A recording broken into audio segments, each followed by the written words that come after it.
The people, the headlines, the issues impacting you, all on This Week in Cincinnati on 9 on Your Side.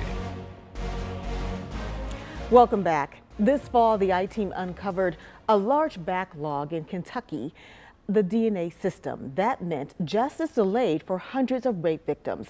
I-Team reporter Hillary Lake tracked down a northern Kentucky woman whose rape case was caught up in the delay. Usually, due to privacy concerns, we don't identify anyone who says they're a victim of rape. Here, we made a different decision.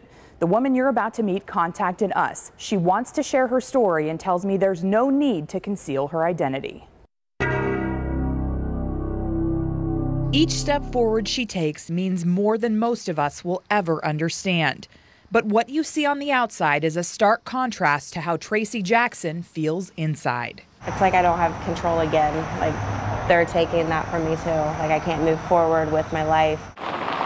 She says she was attacked in January in the restroom at a northern Kentucky public park by a man she met on an online dating site. Thought I was being safe. I met him in a public place. Now Jackson and investigators are waiting on evidence. The results of her rape kit could affect what happens with the criminal case against her alleged attacker. They're saying it'll be May of next year at the earliest, which is 15 months after it happened. And so for 15 months, I'm just going to be stuck in this limbo.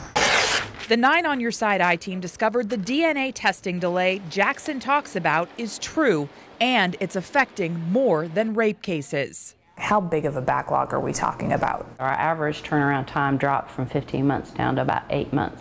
About 8 months. 15 months, though. That's a long time. And that's from January to the end of June that we dropped from 15 months to 8 months. Laura Sudkamp is the laboratory director at the Kentucky State Police Central Crime Lab in Frankfort.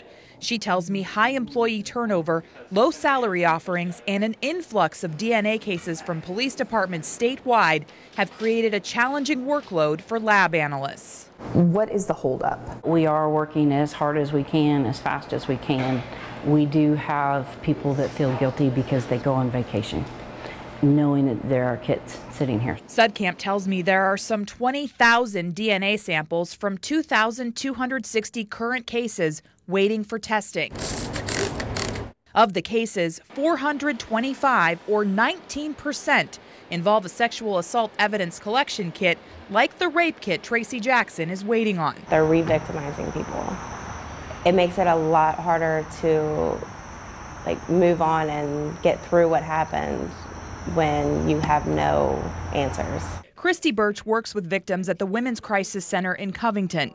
She says the delays could also impact communities. It's also a matter of public safety, right? A lot of times we know the majority of people are nonviolent, but those who do commit acts of violence often do it multiple times. By contrast, the Indiana State Police report its lab takes an average of 75 days to complete rape kit testing. State law doesn't require it.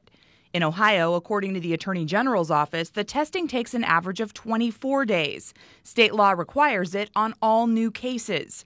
And in Kentucky, a 2016 state law says by July 1st of this year, if funding is provided, the crime lab is supposed to have rape kit results turned around within 90 days, far less time than the current 8 to 15-month wait. We did not meet that. We did go before the Judiciary Committee and told them that we did not make it.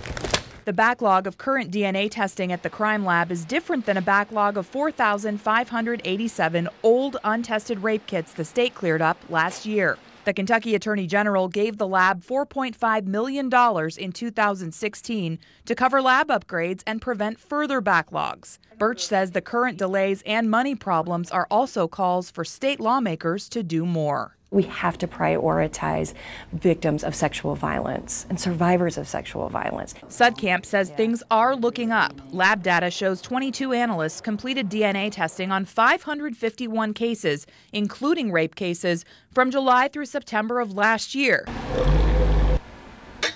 This year, during that same time period, with several more analysts, they completed 775. We are believing, hopeful, determined that by the end of January, we will have that 90-day on average turnaround time. Meantime, Birch says any victims who are waiting should reach out for help from family, friends, and the community. Survivors are so brave and resilient. and they need us as a community to anchor in and to support them, to believe them. Tracy Jackson says that's what's gotten her through so far. She knows she's strong enough to wait. She hopes other victims don't have to. It was the first time in my life I've ever stood up for myself by reporting it, so I do feel good about that, but then this waiting is so hard. The crime lab director tells me results of Tracy's rape kit will now be ready by the end of this year instead of next May. I also reached out to Kentucky Attorney General Andy Beshear about this. He tells me in a statement in part, quote, "Every victim deserves justice, which includes having his or her kit tested in a timely manner.